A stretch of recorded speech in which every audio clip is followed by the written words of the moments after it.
Let's have Mr. P.V. Subramanyam decode this for us, and popularly known as Subra. And if you're allowed to address you that, let's have a round of cheer as he walks up the stage. You know what? He's the one who has. Thank you for that lovely music as well. And I would be so happy to further talk about you. He's the one who has always surprised his audience with his disruptive ideas, so as to say.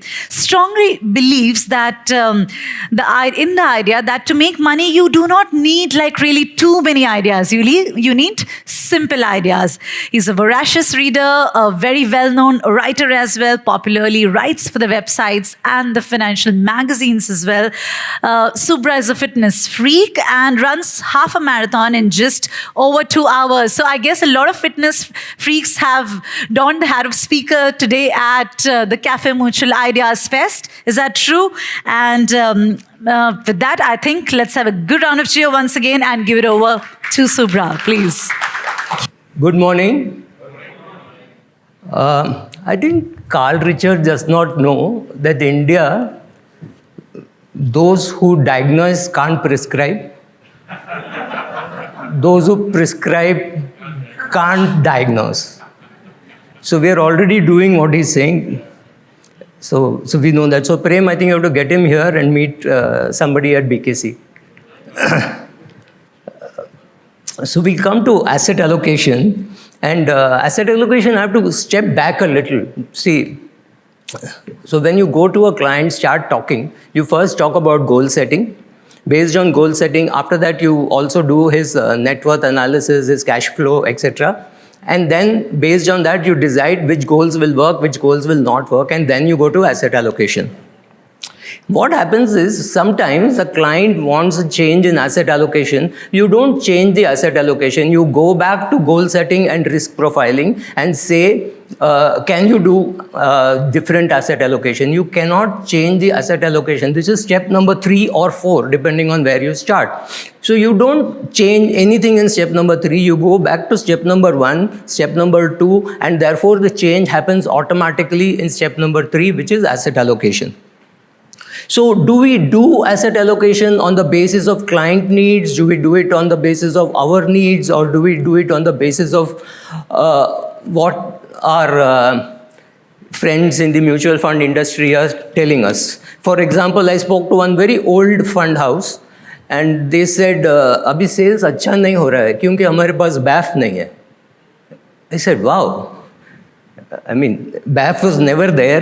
BAF was created. Now, why do we pretend that BAF is the only product which exists? And there is a problem also with asset allocation. That problem is called fund managers.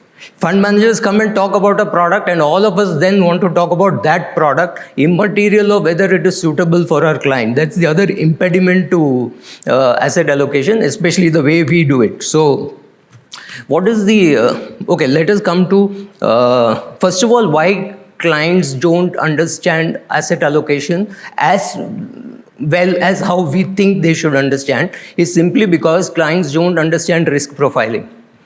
In a bull market, everybody is Shivaji, right? Everybody wants to be in equities. And when the equities markets come down, they want to be, "Arey, you should have told us, I would be in debt." Or when you get 28% return in equities, that's your right. And next year when you get say -5, अरे ये fund manager का क्या काम है, कम से कम 8% तो मिलना चाहिए. Wow, all strategies will not work all the time. Some strategy will work, some strategy will not work, and we are all long-term investors for next 30 years who will ask a fund manager, ये quarter में क्या चलेगा? How does it matter? दिन में क्या चलेगा? You can't do asset allocation for every 90 days, right? You do asset allocation over very long periods of time with the willingness to look completely stupid for some period of time. That is tough. Imagine I'm old, so I'll talk about the Sensex. The Sensex is at 60,000. You tell him market बहुत high है, which is wrong way to do asset allocation, but you still say remove some money from equity, keep it in debt, and then the market goes to 64,000. You're dead. because he thinks you are Warren Buffett plus Prashant Jain plus Naren all rolled into one. You know the markets perfectly. Unfortunately, when the bull market, we also start believing we are like that. And that's the problem with asset allocation. Now you asked him to sell at 60,000, market goes to 64,000, then the market comes down to 55,000. Is he going to thank you? He'll say, थोड़ा wait कर देते ना. 60 में बाहर आने की क्या जरूरत थी? 64 में बाहर आते. So doing asset allocation on the basis of market is complete disaster. Don't do asset allocation on the basis of the market. Do it on the basis of goals. The problem is with asset allocation again is you are asking him to reallocate assets by asking him to sell in a rising market. People don't like to sell in a rising market because they think, अरे कोई भी दिन मैं बेचता हूँ अगले दिन market ऊपर जाता है. So that's a bad time to be exiting the market. I will not exit the market because by not exiting the market, my portfolio value is going up. Completely wrong, but that is what. So asking a person to go against what is easy to do, it's easy to get a person to invest when the market is going up, but you should not be doing that, right? So when you are asking a client, how much do you want to be in equities?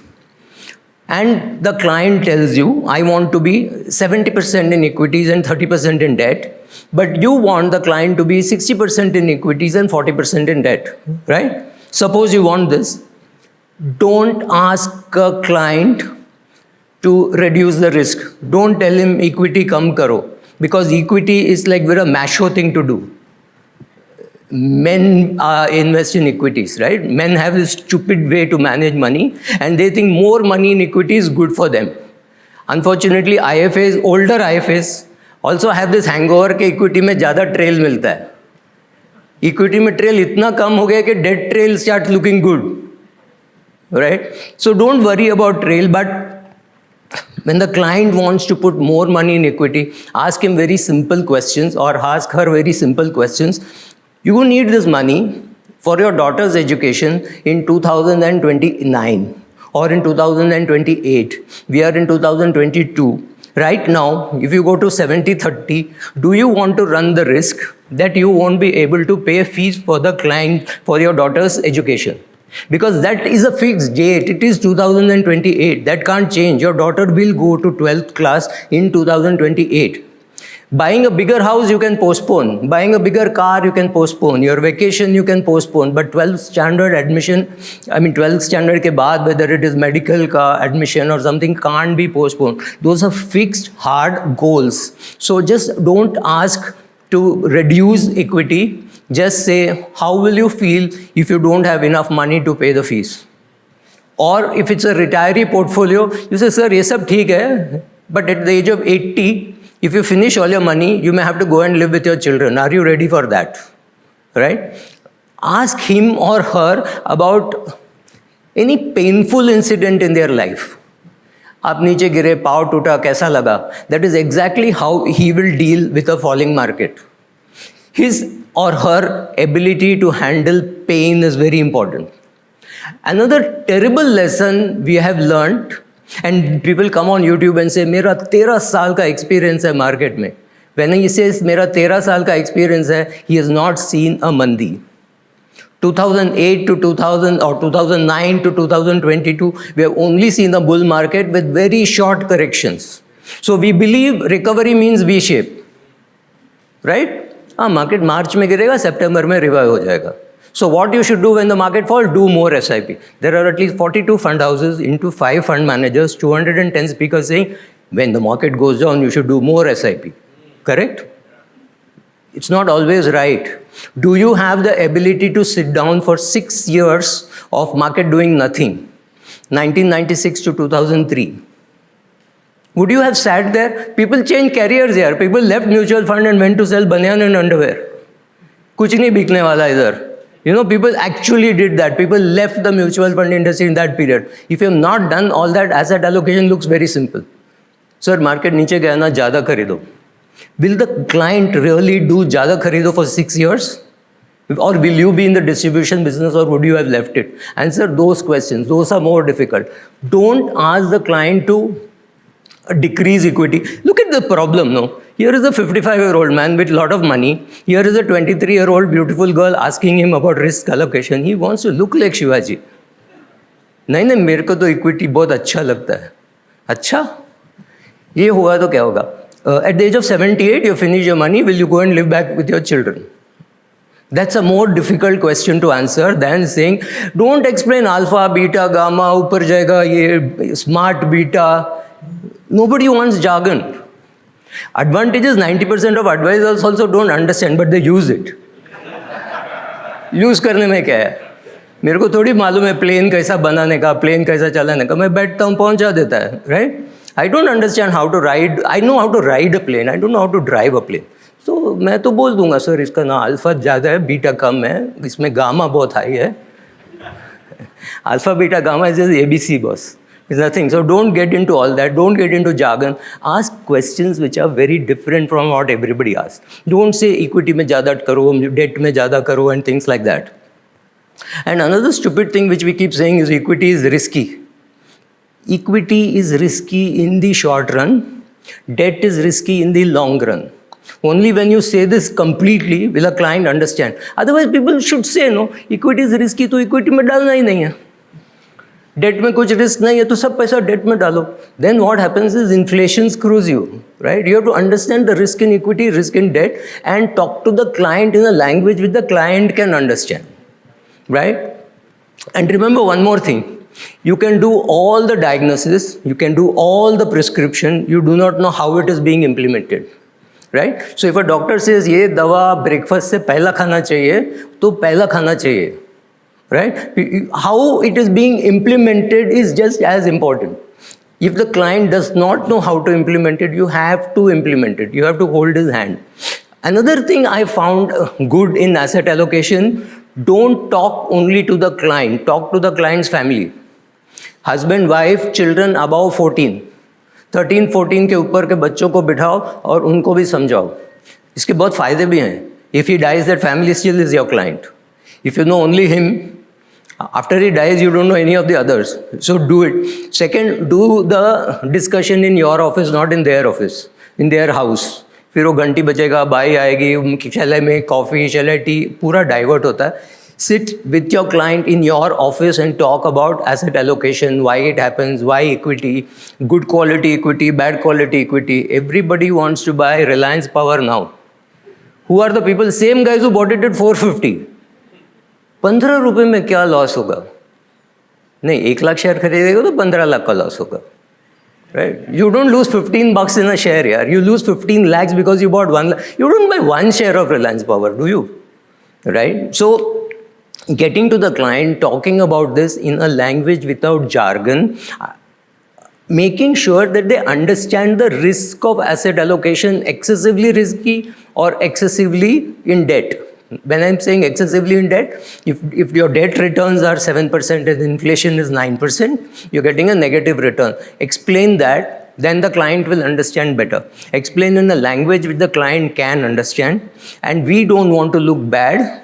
So tell the client, actually it doesn't matter. ये 5 fund है, इना मीना महीना मो करो, कोई भी fund pick up करो, all of them will perform more or less similar. We don't have the ability to say that. We say, oh, we are a genius. I know कि ये fund ही अच्छा करेगा, right? We don't have enough software to say, client chose this, we chose this, which has actually performed better. Thank God for that. But if the client has that software, he'll play it back to you. 2018 में तू बोला था ना, देख, your choice and my choice. Understand that we are lucky if the funds that we choose are doing well. Doing well for the client should mean it should meet his goals. That's all. If your neighbor gets 36% and you get 35%, you have not got a bad return. If you can meet your goals, that's good enough. Unfortunately, when your neighbor gets 36% and you get 18%, then, or I keep saying relative return means what returns my relative gets, right? Don't get into all those things. Get into simple things. ये आपके goals हैं, ये आपका risk profile है, ये आपका net worth है. Our only goal is net worth should keep increasing year on year, adjusted for inflation and tax. That's the only goal. Right? Because we are all into wealth creation. For somebody is going to use it for a Europe trip, somebody is going to use it for buying a bigger house, somebody is going to use it for children's education, everybody is going to use for their retirement. Right? So these goals will be met. To meet these goals, this is the asset allocation, this is the risk profile, this is what you have to do. कभी equity चलेगा, कभी debt चलेगा. Last 14 years में equity has done well. However, there are people who come on my YouTube channel and say, 23rd March 2020 को मैं सब बेचता था तो क्या होता था? I would have got you admitted in an asylum, that's all. Why would you pick the worst dates to sell? If I have a 35-year portfolio or if I have a 50-year portfolio, why am I worried that on that day if I had sold, what would happen? Boss, I will not sell, right? That is what is necessary, right? I can take questions if there is time and Prem does not blow the buzzer. Okay, I'm done. You can, any questions. But largely, willing to look wrong in the short run is necessary. Willing to tell the client, look, these are funds. ये सब fund managers अच्छे हैं. They're all good guys, nice guys. This is how they'll perform. This large cap fund has 80 stocks. This large cap fund has 25 stocks. In these 25 stocks, standard deviation will be higher. Therefore, we think return will be higher. Standard deviation will be higher is guaranteed. Return will be higher is a chance that you're taking. So, samjho. So, for the son, I'm suggesting this fund. For the father, I'm suggesting. दोनों large cap fund hai. Being able to talk with probability, being able to talk with approximation is much more sensible than saying, yes, this fund will perform better than that fund. Nobody knows, right? So, yeah. Hi, sir. A very good morning to you. Chinpai here. Yeah. Sir, I've been listening to you for a long time. It's always a pleasure to listen to you. 15 minutes. No, not this one. Through all these years. Yes, sir. Yeah. The last 15 minutes actually revived all the refresh buttons of the previous years. Thanks you. for that. Thank so you. the question is, Yeah. these days, you have young clients and they have money too. And they come with a solution that I'm very good on doing it myself. Yeah. So, you can't offend such people upfront. Yeah. And how do you deal with it? And what kind of approach would you like us to follow? Of course, with given the inputs right from morning till what you've been doing in place, be in his shoes and give him solutions and talk the language that he wants to talk. Beyond that, how do you take it? In US, these are called boomerang clients. Okay. They go away and come back to you. Fair. One day they'll come back. You can wait for that. Secondly, anybody who does it on his own should be measuring themselves. If suppose I can invest directly on my own, forget mutual funds, and I can outperform a fund manager consistently over 5-7 years, there's no reason why I should go to a fund house. But does everybody have the skill, attitude, aptitude, and the time available to do it? Mostly you cannot find people, unless he's in government service and works for about 15 hours a week, then he'll be able to find time for this. If he's a CFO of a company, full day he's working for IRR, NPV, fundraising, he will not be able to handle his personal portfolio. My friends who are CFOs are worst in their portfolio because they know everything but they do nothing. You need somebody to handhold, naya KYC banao, norms will change. Very soon we will say, nominee ka photo dalo. Then we will all protest, but we will comply. We have no choice. Then they will say, nominee ka dala, client ka kyun nahi dala, to wo bhi dalo. All these things will happen. I don't think any guy with 5-6 crore kind of portfolio wants to be a DIY. Because if he's a DIY, he'll still have to employ one clerk to do the paperwork and kitna bhi simplify kar lo. Because every client is not willing to say 5 crore है एक index fund में डालो. वो नहीं डालेगा. उसको party में खड़े रह के बोलना, हाँ ये fund इसमें भी है, उसमें भी है. So वो करेगा. I don't think the bigger clients will go away. The smaller, younger clients, the father may be dealing through you, son will say, I can do it myself. But there are many people who think ICICI direct investing is direct investing. Absolutely right. So you say you want to do it yourself, do it. We will do an annual evaluation or a quarterly evaluation and see how you're doing. What is your logic? If he's actually doing better than his father's portfolio, there is nothing here. You can't force him to come back. That's right. 2% of the country's population is investing here. 98 पे ध्यान दो ना. जो जाता है वो जाने दो. Fair. Thanks.